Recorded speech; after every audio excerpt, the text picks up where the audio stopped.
Night Beat.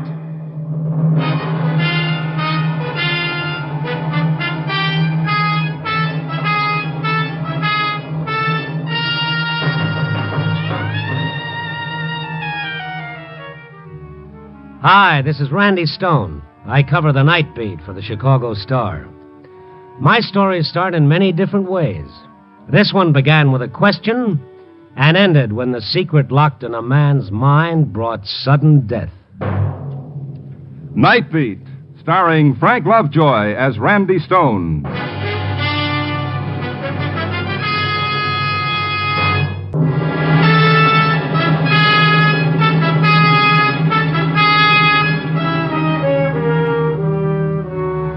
Tonight I had another story to write. Find it somewhere in the 3,000 square miles of Chicago, among the people who are Chicago. People. Ever get the feeling you'd like to forget that word? Close a mental door, snap a psychic lock, and boom, you're alone? Can't do it, pal, because maybe you're people, too. So tonight I watched them again. I wandered south on Western Avenue, crossed Addison, and there was Riverview Park.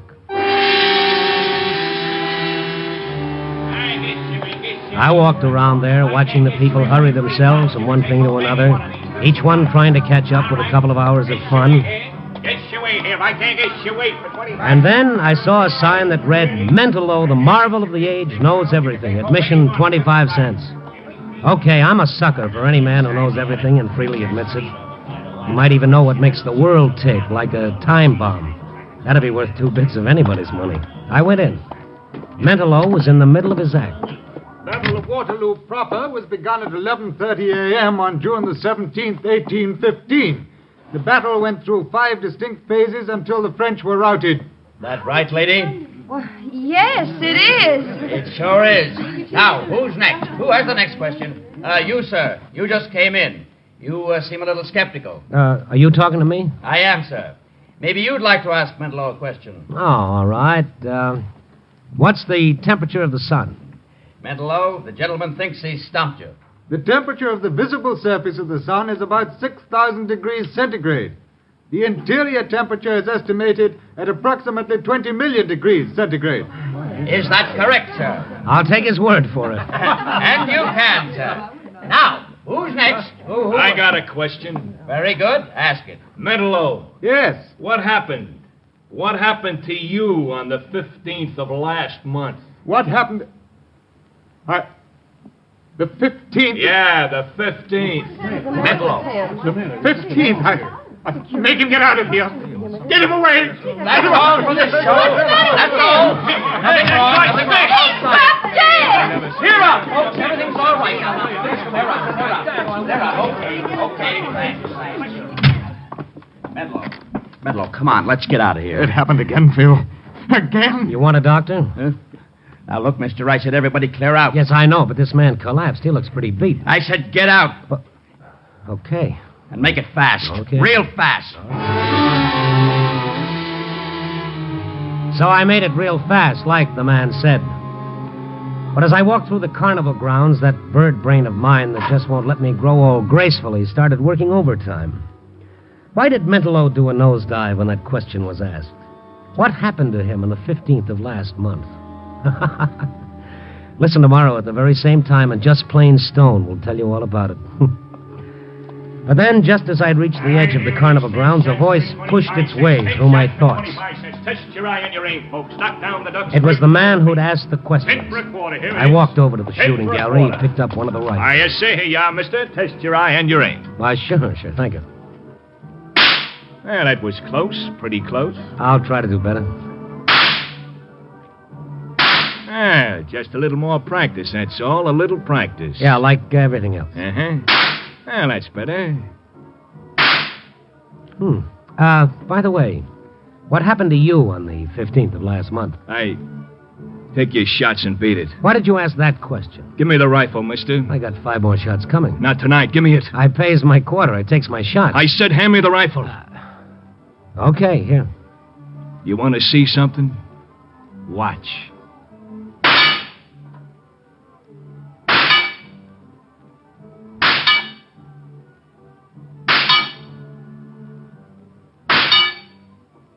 well, with bullets or words, the man's good. You ain't a connie man. No? No.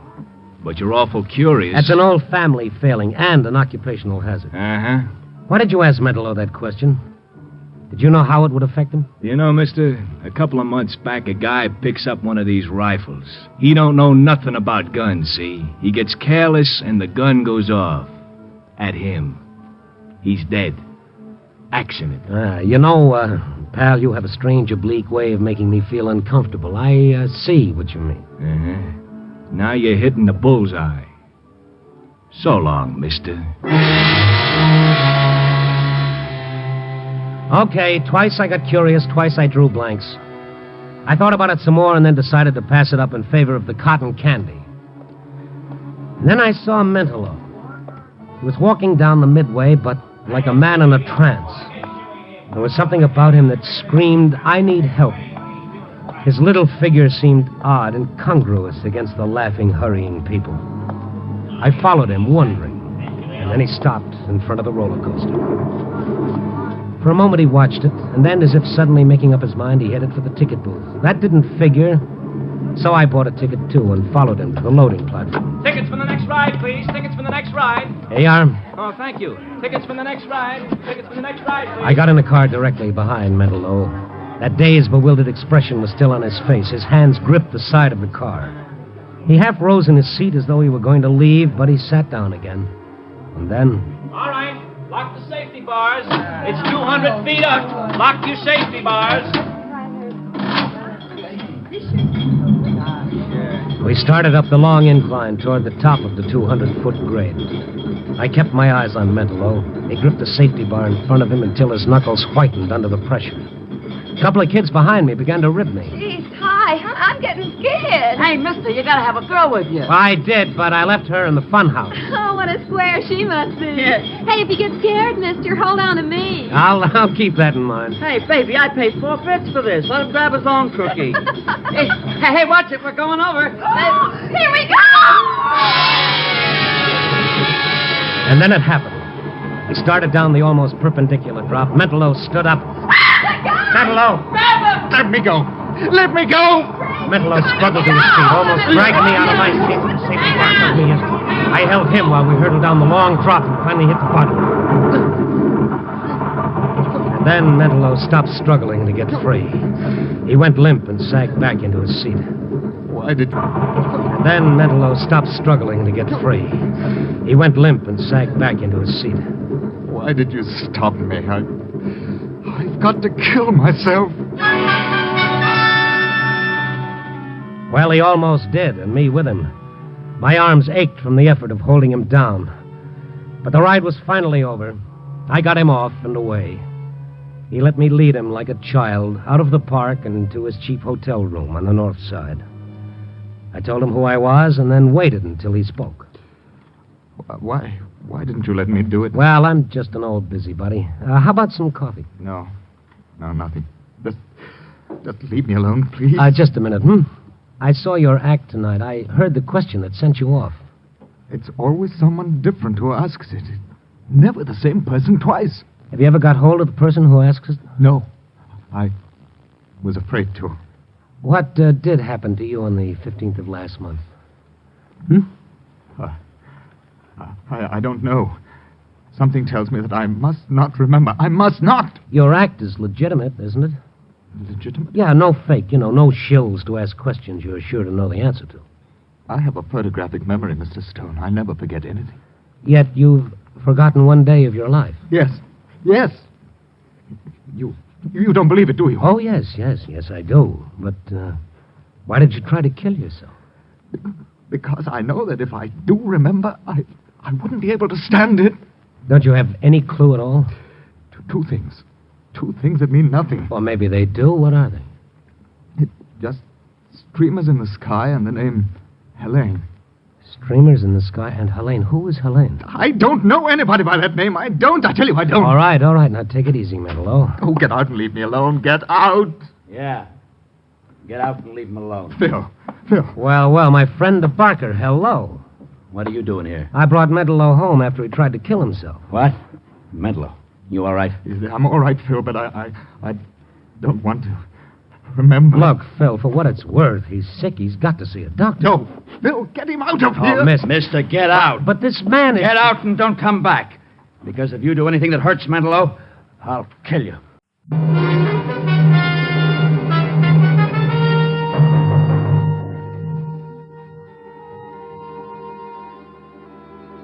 Like I said before, sometimes you'd like to seal off the rest of the world and forget it. Let 1,000 people die in a flood, and we click our tongues and say, how terrible. And that's as far as it goes. But let one kid scratch himself on a nail and 87 people come running with the iodine. The human reality of what happens to a lot of people at once is too big for us. But what happens to one individual is something each of us can get hold of. I don't know, maybe that's what sent me to a friend of mine, a psychiatrist whom I dragged out of bed. But, Randy, what concern is Mentallo of yours? Oh, I don't know, Ken. Why'd you become a psychiatrist? Why? I see what you mean. Okay, you see what I mean. Now, what gives with Mentallo? Self-protection. His mind is protecting him. Whatever happened on the 15th of last month is suppressed. The memory is horrible enough to force a complete blackout. Yeah, but he remembers two things, Ken. Streamers in the sky and the name Helena. What do the streamers mean? Almost anything. This guy's symbol for something else. Yeah, he tried to kill himself tonight. Will he try it again? It's likely. Well, what'll set him off again? Hard telling. Question, object, anything. Was Mentallo upset when you left him? Upset? He was practically hysterical. I'd better go with you. Oh, you're worried too, huh? I'd feel better if I saw him. Let's go.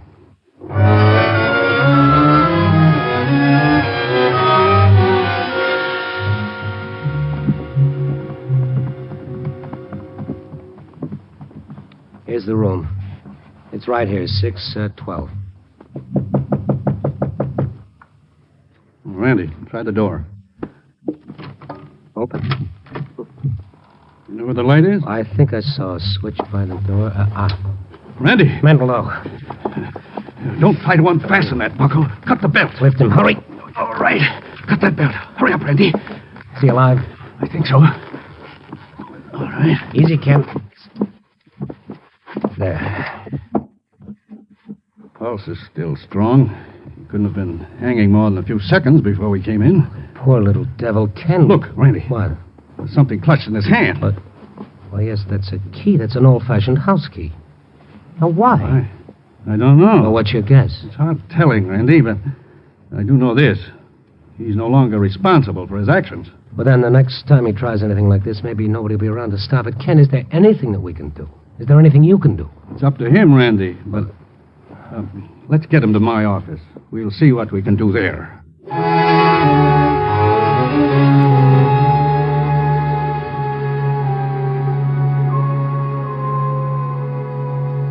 Feeling better, Mentallo?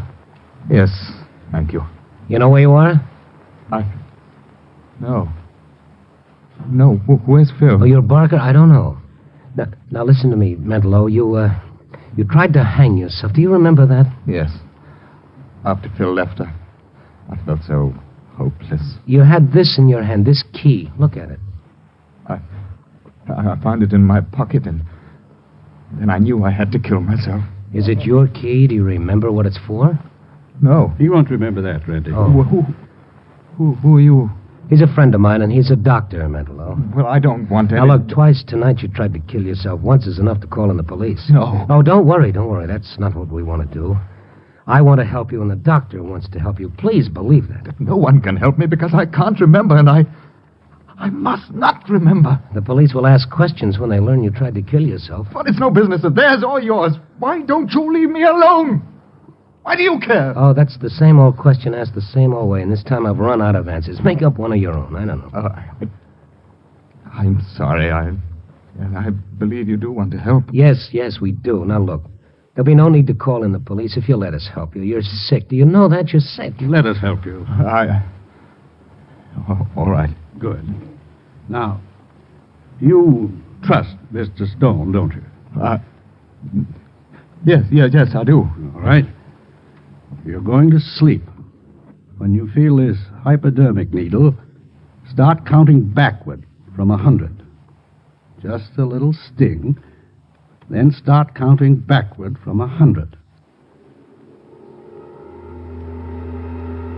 Now, Mr. Stone. Mr. Stone. What, Mentallo? You stay near. Oh, yes, I'll stay. start counting. 99. 99.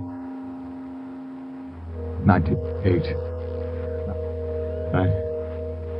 95. 90. He knows your voice, Randy. He trusts you. You ask the questions. Me, is it all right? Yes. Mentallo, can you hear me? Yes. It's the 15th of last month. The 15th of last month. Streamers in the sky. What streamers? What are they? Where are they? The Aurora Borealis. The Northern Lights? Yes. Aurora. I went to Aurora. Aurora, Illinois? Yes. I was there. Now you're in Aurora. Where did you go there? The house. Yes, I've got to open the door. The key. Here's the key. Unlock the door. She's going to be here. Helene. Who is Helene? I love her. She loves me.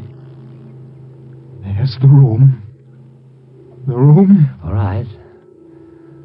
Now you're in the room. What did you do? I waited for her. And she came in. And then Helene!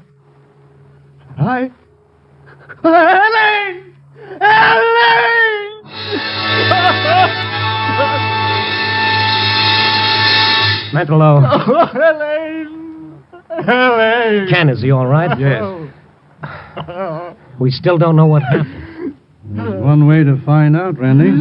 What, find the house in Aurora and take him there? That's it. What we've done here is bring him to recall that far. You see?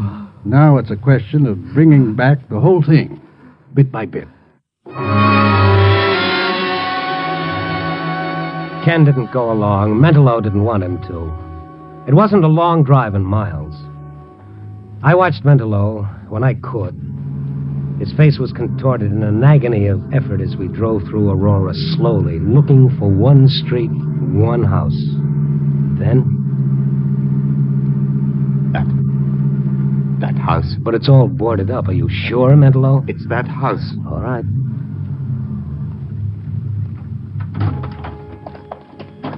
The house set back from the street. The only light came from a street lamp half a block away. Mentallo walked slowly ahead of me, up the walk toward the porch, then up the porch stairs. Open the door. Locked. It was locked that day, too. Well, unlock it. You've got the key. Yes. Okay. Where's the light switch? No light. All right. We'll use the flashlight. Now, go ahead, Mentallo. Go ahead. There's no furniture here, Mentallo. This house is vacant. This is her house. I know. There were 3 of us here. 3. This is the room. Go on. Mentallo, think. Well, you've got to think. It's the only way you'll remember what happened. It's the only way you'll find out what's torturing you. She's here. She came to me in this room. Helene came to you here? Because she loved me. Where is she now? Her clothes. In this closet. Mentallo walked to the closet, opened it. A row of dresses hung there. A faint odor of perfume drifted through the room. For a moment, Mentallo stood there, and he started toward a door. Mentallo, where are you going? I know. The basement. Wait for me. Down there. Down there. There's no one here, Mentallo. No one at all. The basement's empty. Not empty. She... Under the earth where I put her. Under the earth. Get it out. Come on, get a hold of yourself. What are you talking about? I killed her. She came to me because we loved each other. I was holding her in my arms when I killed her. Now she's down here. Under our feet. I killed her. Who was she? I killed her. You're satisfied now? You're satisfied? Phil! What are you doing here? You had to stick your nose in. You had to make him tell, didn't you? Mentallo, are you sure? Are you sure? Yeah, he's sure. And so am I, because I helped him put her here. He'd never known if you didn't make him remember. Who was Helene? You're never going to know. Helene. You had to go and make him remember. It was all over. Nobody would have known because we traveled with the yak. Yes, but somebody did know. Because somebody asked him tonight what happened on the 15th. Somebody always asked that question. Why? And who was Helene? Helene? Helene was his wife. What? He was jealous because she never loved him. She loved me. Then how could you have killed her, Mentallo? Listen to me.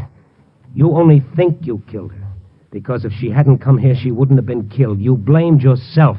That's what it was. And then you forgot. The shock made you forget. Don't listen to him, Mentallo. Don't listen. No, I remember now. I remember. You killed her. Made me believe. But you're not going to tell anybody else about it. Both of you are going to stay here. I'm not afraid anymore, Phil. Because I know now I didn't kill her. You did, Phil. Mentallo went toward Phil. Phil had a gun pointed at him. I jumped back, turned off the flashlight. For a moment, there wasn't a sound. And then... Mentallo. Where are you? Mentallo. Wait, Mentallo. Don't move. You hear me? Don't move. Mentallo. Stone. Mentallo. Helene is here, Phil. Down here. Shut up! Mentallo. I'm all right. Good. Phil. What's it going to be now? Get me out of here! Away from her! Philip! Get me out of here!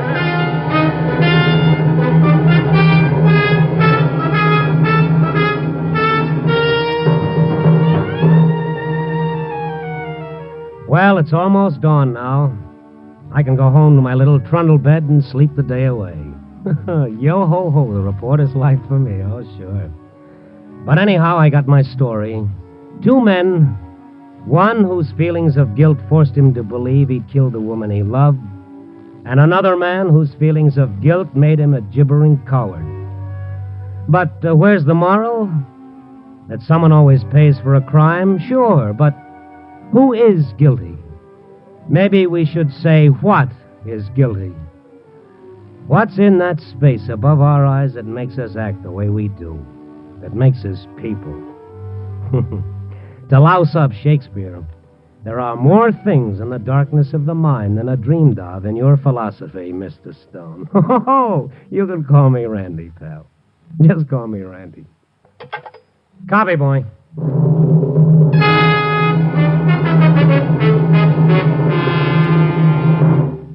Night Beat, first on the Wheaties Big Parade, stars Frank Lovejoy as Randy Stone.